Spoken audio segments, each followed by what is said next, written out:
Hello friends, welcome you all. आज हम vision IAS के 8 सितंबर वाले डेली करंट अफेयर्स डिस्कस करेंगे। डिस्कस करने से पहले सबसे इम्पोर्टेंट बात जो हम लोग डिस्कस करते हैं वो है मैप, है ना। तो आज हम लोग अफ्रीका के जो फिजिकल मैप सीरीज है उसे डिस्कस करेंगे, क्योंकि अफ्रीका में जो कंट्रीज हैं वो काफ़ी ज़्यादा हैं और ऐसे में कुछ इंपॉर्टेंट फीचर्स भी वहाँ उपलब्ध होते हैं जो क्वेश्चंस के रूप में पूछ लिए जाते हैं। तो सबसे पहले हम फिजिकल फीचर्स ऑफ अफ्रीका के बारे में जानेंगे, और उससे जानने से पहले सबसे पहले अफ्रीका का जो पॉलिटिकल मैप है उसे डिस्कस करते हैं। तो देख लो, अफ्रीका के पॉलिटिकल मैप की अगर हम बात करें तो एक तरफ आपका नॉर्थ में मेडिटेरेनियन सी से सराउंडेड है ना, मेडिटेरेनियन सी से सराउंडेड है।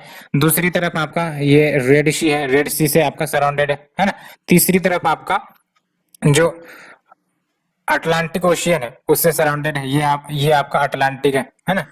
और फिर जो चौथी तरफ आप देख सकते हो, इधर है आपका इंडियन ओशियन, है ना। तो इंडियन ओशियन से सराउंडेड है, ठीक है। तो आप देख सकते हो अफ्रीका आपका 4 इंपॉर्टेंट वाटर बॉडी से सराउंडेड है। एक तरफ आपका अटलांटिक ओशियन है, दूसरी तरफ मेडिटेरेनियन सी है, तीसरी तरफ आपका रेड सी है और चौथी तरफ आपका इंडियन ओशियन है, ठीक है।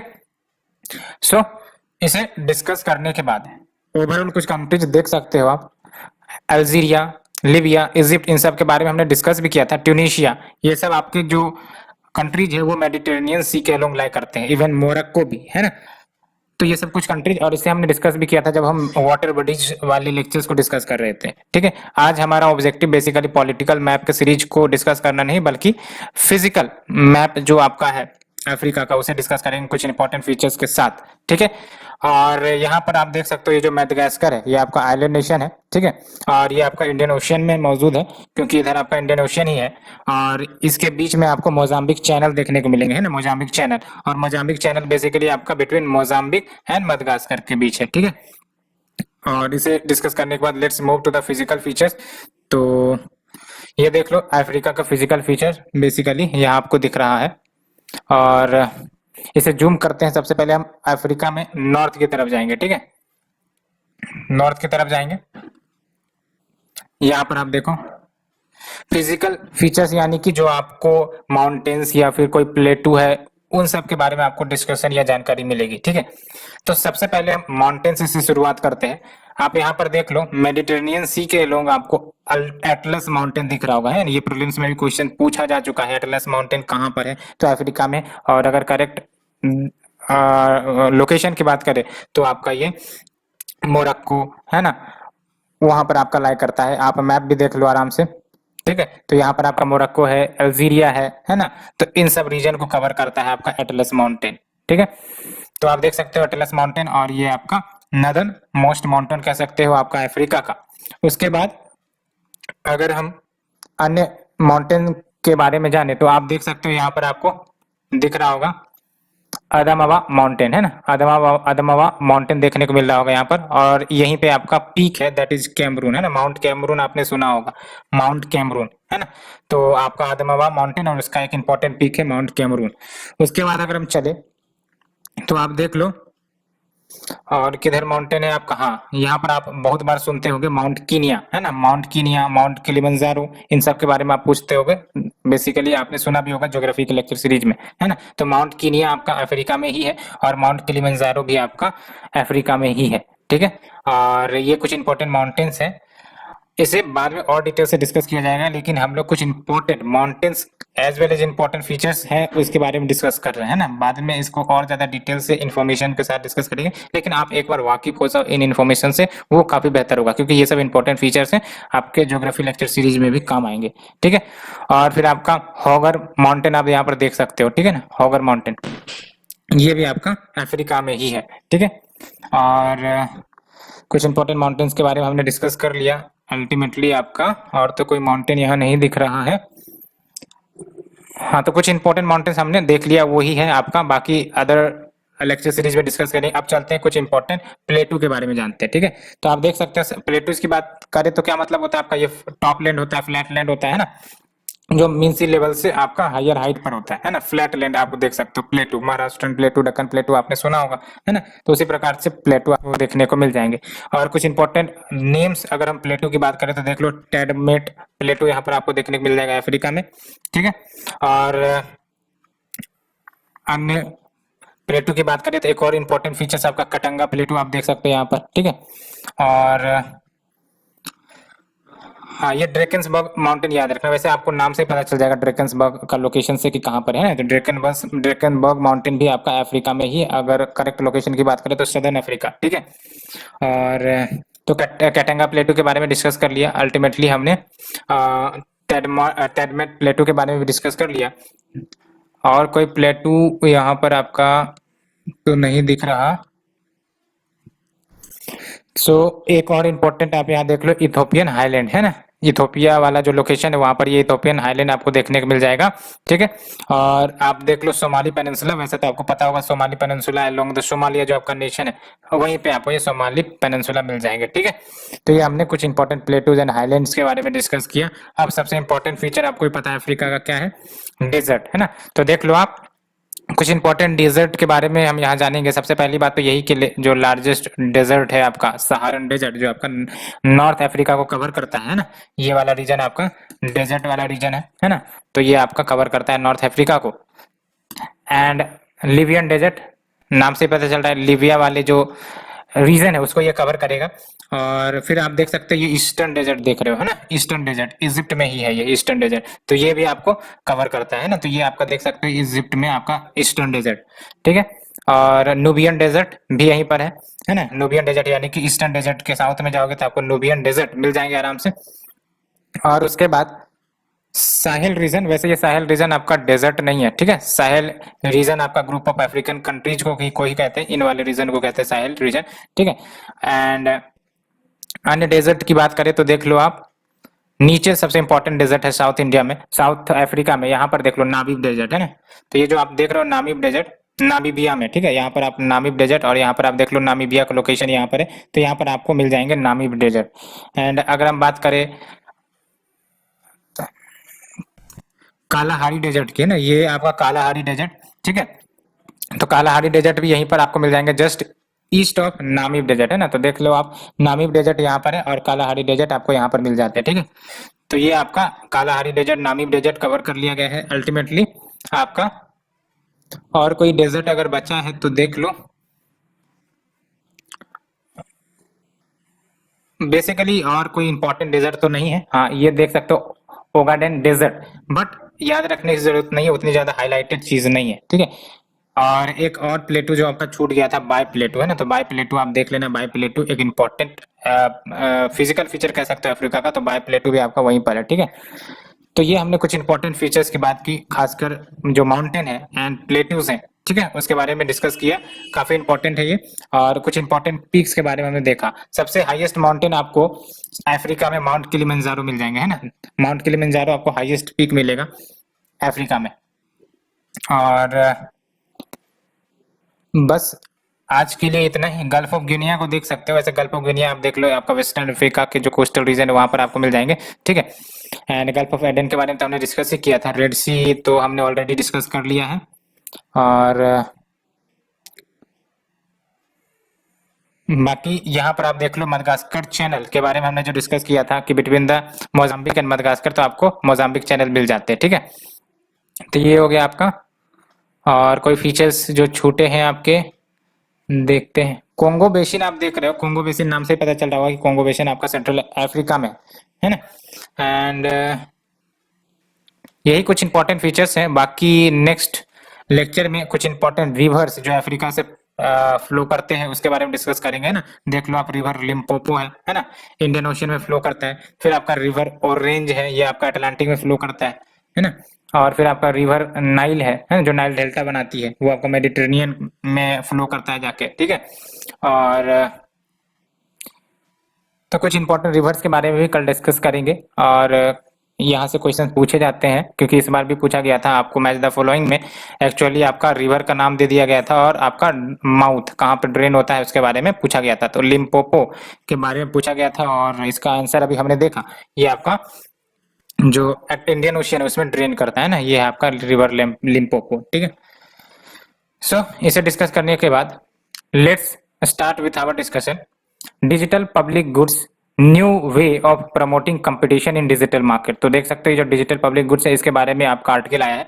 सबसे पहले हम जानेंगे डिजिटल पब्लिक गुड्स क्या होते हैं। तो digital public goods as per the United Nation definition, ये आपका ओपन सोर्स सॉफ्टवेयर होता है, open data, open artificial intelligence model कह लो, open standards and open content जो प्राइवेसी रेगुलेशन को फॉलो करते हैं, अडेयर करते, काफी इंपॉर्टेंट बात है ना, ये आपके प्राइवेसी रेगुलेशन को अडेयर करते हैं, फॉलो करते हैं, और इसका basic objective basically sustainable development goals को अचीव करने का है।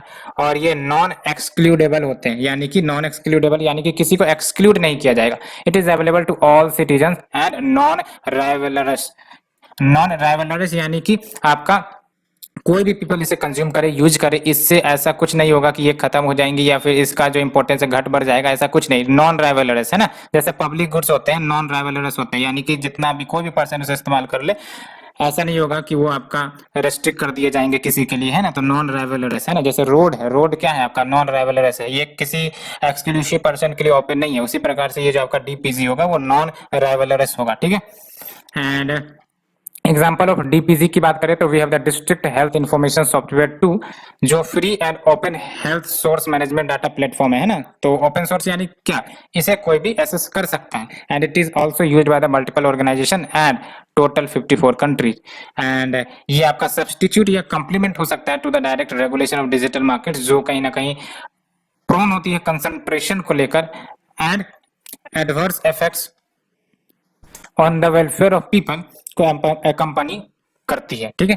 एंड एफर्ट्स जो लिया गया है भारत के द्वारा to protect and promote the competition in digital market, क्योंकि ये काफी ज्यादा कंसर्न आ रही है कि जो बड़े बड़े डिजिटल कंपनीज है वो कहीं ना कहीं मोनोपोली स्टेब्लिश करने का प्रयास कर रहे हैं, खासकर जो आपके एमएनसीज है। तो ऐसे में जो डिजिटल मार्केट से उसमें कंपटीशन प्रमोट करना एक नेसेसिटी है। तो जो एफर्ट्स लिया गया है, सबसे पहली बात तो देख लो आप, universal service obligation, and it is a form of cross subsidy through which जो स्टेट्स होते हैं वो इंश्योर करते हैं कि रूरल एंड अनप्रॉफिटेबल एरियाज उनको भी एसेसिबिलिटी मिले टेलीकम्युनिकेशन सर्विसेज का। ऐसा ना हो कि सिर्फ अर्बन एरियाज को ही वो सारी नए नए तकनीक वाली सुविधाएं मिले और जो रूरल एरियाज है, जो वंचित एरियाज है, उनको वो सुविधाएं ना मिले। तो ये आपका यूनिवर्सल सर्विस ऑब्लिगेशन वाला कंसेप्ट है, ठीक है। And open network for digital commerce initiative ये लॉन्च किया गया था, जिसका objective basically to integrate different e commerce ecosystem into one solution.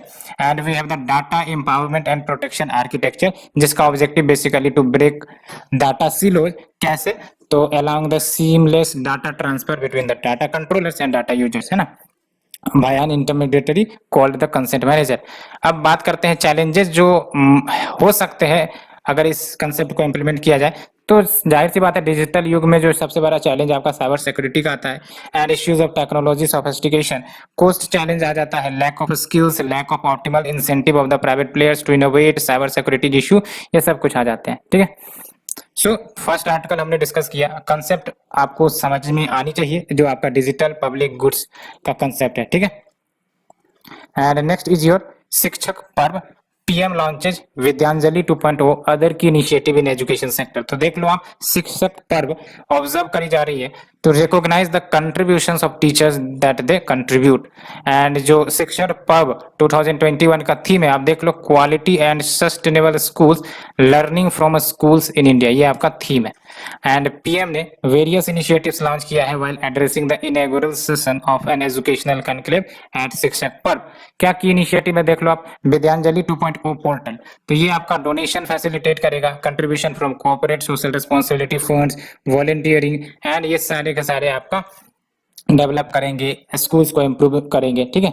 And we have the school quality assurance and assessment framework, SQAAF, है ना, सीबीएसई का है ये, school quality assurance and assessment framework of CBSE. और इसके तहत global parameters provide करना, जिसके तहत जो स्टैंडर्ड्स होंगी उस स्टैंडर्ड्स को अटेन करना for the dimensions like curriculum में जो भी आपके स्टैंडर्ड्स लाए जाएंगे, पेडागोजी में, असेसमेंट में, इंफ्रास्ट्रक्चर में, इन सब स्टैंडर्ड्स को फुलफिल करना, ठीक है। क्वालिटी एश्योरेंस प्रोवाइड करना, inclusive practices, governance process in schools which is affiliated to it. And we have the educational tools for differentially abled, है ना। तो जो डिफरेंशियली एबल्ड है उनके लिए भी ऐसे एजुकेशन टूल्स लाए जाएंगे जो उनकी शिक्षा में मदद करेंगे, है ना। We have the Indian sign language dictionary, जो आपका audio and text embedded sign language होते हैं, और ये आपका वीडियो के माध्यम से आपका ट्रेन किया जाता है जो सुन नहीं पाते, है ना, in conformity with the universal design of learning. And we have the talking books which is audio books for the visually impaired, है ना, तो जो विजुअली इंपेयर्ड है उनके लिए टॉकिंग बुक्स, एंड जो आपके हियरिंग इंपेयर्ड है उनके लिए आपका जो इंडियन साइन लैंग्वेज डिक्शनरी का कंसेप्ट है ना। And we have the Nishita 2.0 teachers training program for Nipun Bharat, and we have National Digital Education Architecture and National Education Technology Forum, जिसके तहत digital and technological framework provide करी जाती है to the entire country. And आप देख लो national digital education architecture 2021, ये outline करती है the framework to energise and catalyse the education digital education ecosystem, जिसके तहत क्रिएट किए जाएंगे एज वेल एज डिलीवर किए जाएंगे diverse relevant contextual innovative solution जो स्टूडेंट्स को बेनिफिट करेगा, पेरेंट्स को बेनिफिट करेगा, टीचर को बेनिफिट करेगा, as well as educational communities को बेनिफिट करेगा। और ये जो आपका NDEAR है ये आपका सुपर कनेक्ट के रूप में कार्य करेगा between various academic activities in the same way जैसे UPI इंटरफेस ने रिवोल्यूशनाइज किया है बैंकिंग सेक्टर को, उसी प्रकार से आपका जो NDFAR है वो आपका वेरियस एकेडमिक एक्टिविटीज के बीच में कोऑर्डिनेशन इस्टेब्लिश कर सकता है ना। सो ये हमने डिस्कस किया शिक्षक पर्व के बारे में और जो आपके की इनिशिएटिव्स लिए गए हैं उसके बारे में। Next we move to the article ministry of defence approves delegation of financial power to the armed forces for revenue procurement. तो देख लो ये जो आपका डेलीगेशन ऑफ फाइनेंशियल पावर है टू द डिफेंस फोर्सेस यानी कि DFPDS 2021, ये आपका enhanced delegation of revenue procurement powers armed forces को देता है ना। तो ये जो आपका DFPDS 2021 है ये आपका enhanced delegation of revenue procurement power किसे आर्म्ड फोर्सेस को देता है। और आप बात करें रेवेन्यू प्रोक्योरमेंट की तो इसका मतलब वही होता है जो ऑलरेडी सैंक्शन एसेट्स है उनको प्रोक्यूर किया जाए इंक्लूडिंग द रिन्यूअल्स रिप्लेसमेंट, है ना। तो रिन्यूअल्स वाले कुछ आइटम्स हो सकते हैं तो उनको आपका रिन्यू किया जाएगा, रिप्लेसमेंट वाले कुछ आइटम्स हो सकते हैं तो वो आपका रिप्लेस भी किया जाएगा under the revenue procurement. And DFPDS 2021 के ऑब्जेक्टिव की बात करें तो इसके तहत आपका जो फील्ड फॉर्मेशन है उनको एम्पावर करी जाएंगी, focus on the operational preparedness. और अब आजकल के सिचुएशन में कहीं ना कहीं इन सब को स्ट्रेंथन करना काफी ज्यादा हो रहा है क्योंकि सिक्योरिटी कंसर्न्स काफी ज्यादा बढ़ रहे हैं बिकॉज ऑफ आप जो भी देख रहे हो अभी development in the Afghanistan and near by areas, तो उसके कारण ये सब तो करने की जरूरत है। And we have the promoting ease of doing business and enhance jointness among the services, है ना। ये enhancing jointness among the services यानी क्या, कोऑपरेशन एंड कोऑर्डिनेशन, है ना। कोऑपरेशन एंड कोऑर्डिनेशन से क्या होता है कि आपका जो कोई भी अगर ऑपरेशन करना हो, है ना, कोई भी ऑपरेशन लॉन्च करना हो तो इसमें सहमति के माध्यम से आपका एक्शन काफी ज्यादा एक अच्छे पॉजिटिव डायरेक्शन में होगा, है ना।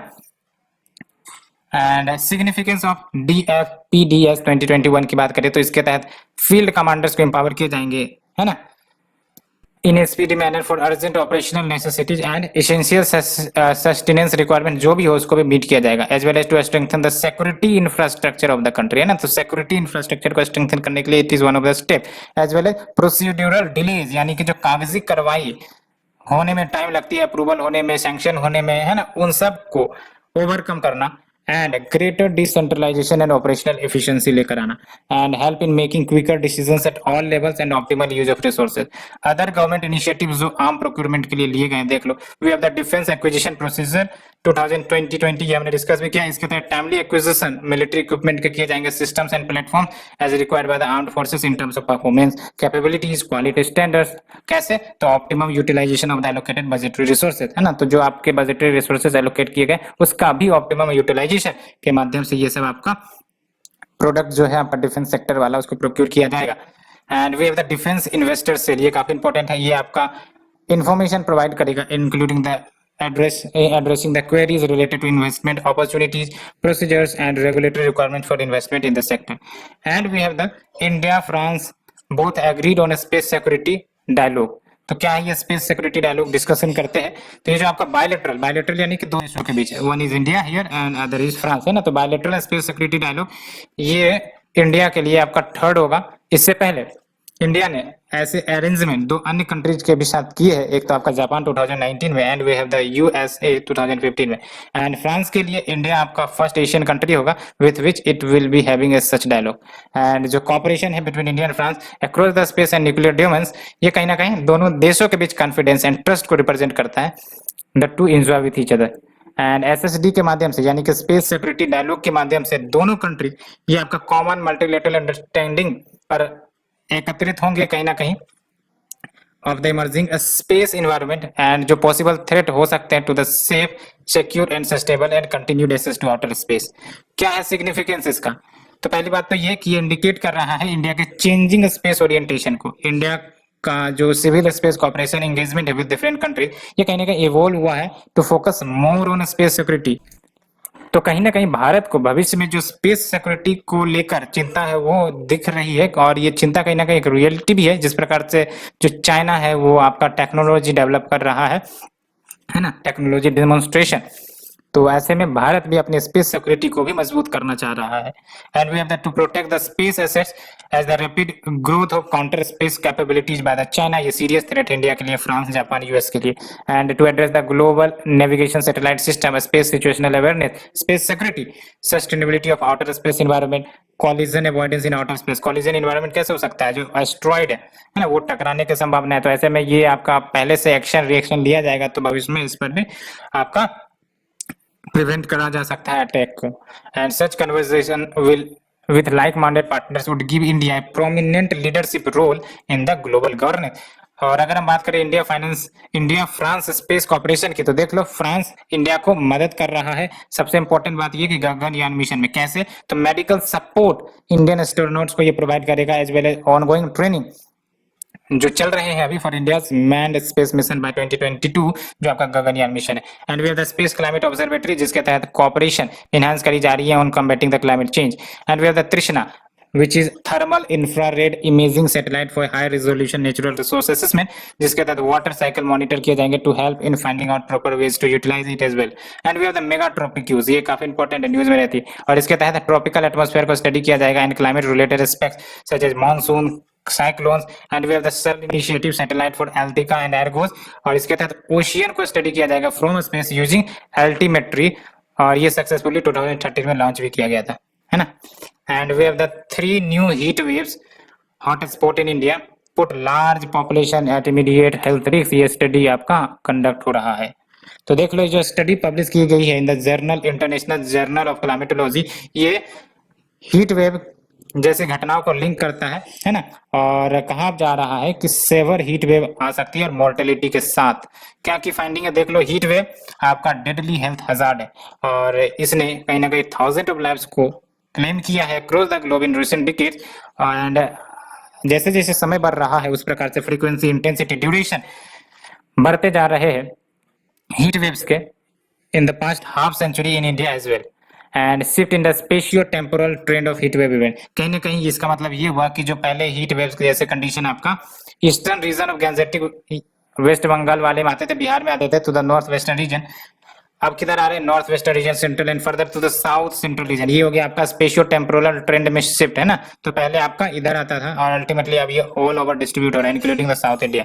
हीट वेव की बात करें तो हीट वेव आपका माना जाएगा अगर जो मैक्सिमम टेम्परेचर है किसी भी लोकेशन का या स्टेशन कह लो, वो एटलीस्ट 40 डिग्री सेल्सियस या उससे ज्यादा प्लेन रीजन के लिए, यानी कि अगर ये लेट से कि आपका गैंजेटिक प्लेन है ना, और वहां पर आपका जो स्टेशन या रीजन का टेम्परेचर है ना, एटलीस्ट 40 डिग्री हो जाए, या फिर जो हिली रीजन से वहां पर टेम्परेचर अगर एटलीस्ट 30 डिग्री या उससे एबव हो जाए, तो वहां आपका हीट वेव का कंडीशन बढ़ जाए हो जाएंगे, ठीक है।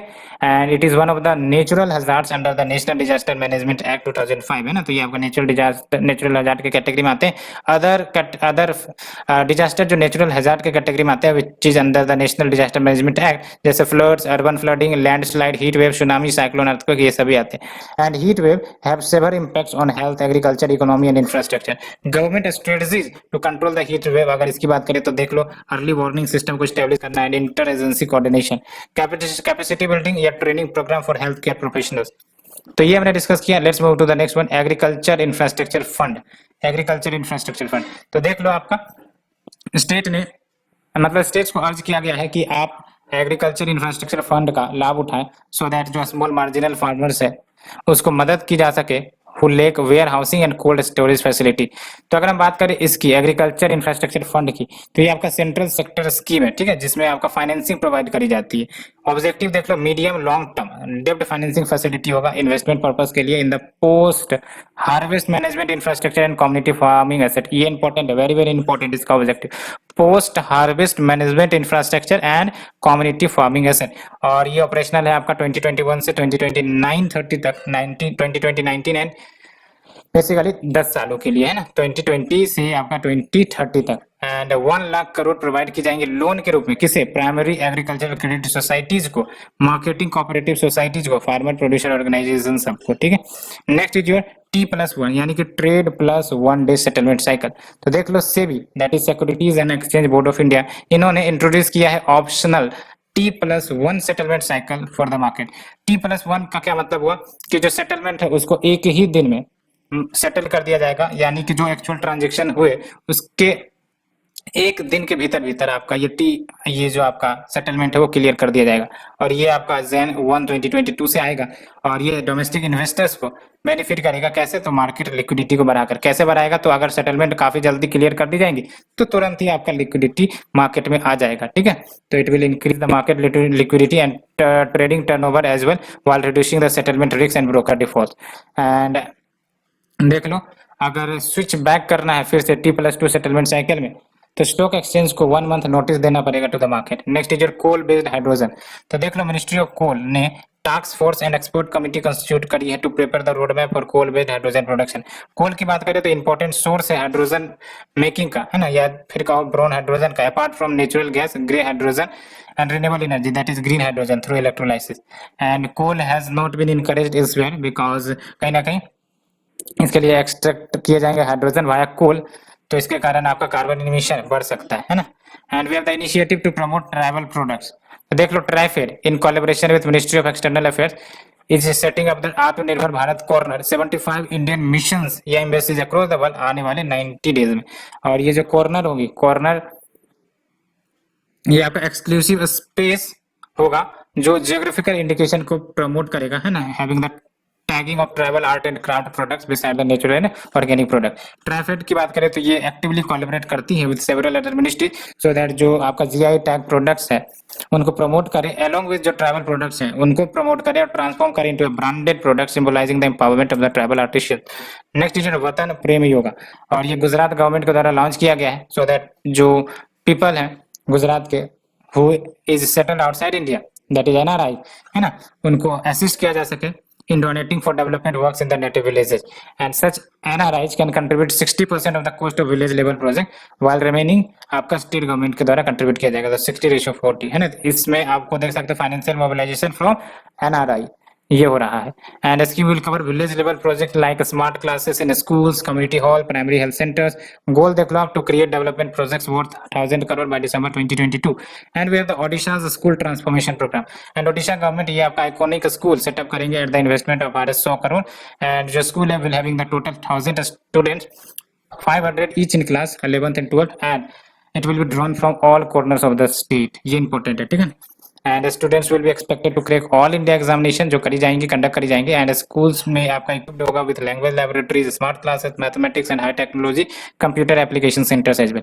एंड ओडिशा का जो आदर्श विद्यालय आ जाए देख लो, सेटअप एट ब्लॉक लेवल, और इसके तहत आपका फ्री क्वालिटी एजुकेशन प्रोवाइड किया जाएगा इन इंग्लिश और इसको री इन्वेंट किया जाएगा। एंड वी हैव द ऑश इंडेक्स, नाम से पता चल रहा है ऑस इन DX, तो ऑस यानी कि ऑस्ट्रेलिया, है ना, और IN यानी कि इंडिया, और EX यानी कि एक्सरसाइज। तो ये आपका बाइनियल मैरीटाइम वॉरफेयर एक्सरसाइज है ना, with the royal Australian and Indian navies, और ये आपका ऑस्ट्रेलिया में चल रहा है फिलहाल। Personalities in news, Jayadev. तो मिनिस्ट्री ऑफ कल्चर ने लॉन्च किया है गीत गोविंद जयदेव डिवाइन ओडिसी को अलॉन्ग विद एग्जीबिशन ऑफ गीत गोविंद, है ना। तो जयदेव ने ही गीत गोविंद लिखा था, कहने का मतलब ये है। और ये 12th सेंचुरी इंडियन ऑथर है इन द संस्कृत पोयम गीत गोविंद इन्होंने लिखा था। एंड सोल डिवोटी है लॉर्ड कृष्णा के या फिर lord Jagannath of Puri Dham Odisha. And Geet Govind basically describe करती है the touching love story of Krishna which is an incarnation of Hindu god Vishnu and the shepherd girl Radha. And ये इंपॉर्टेंट टेक्स्ट है भक्ति मूवमेंट का इन हिंदुइज्म, ठीक है। तो ये हमने डिस्कस किया friends all the articles, hope आप लोगों को पसंद आई होगी। सो फ्रेंड्स आज के लिए इतना ही। Thank you friends, thank you very much.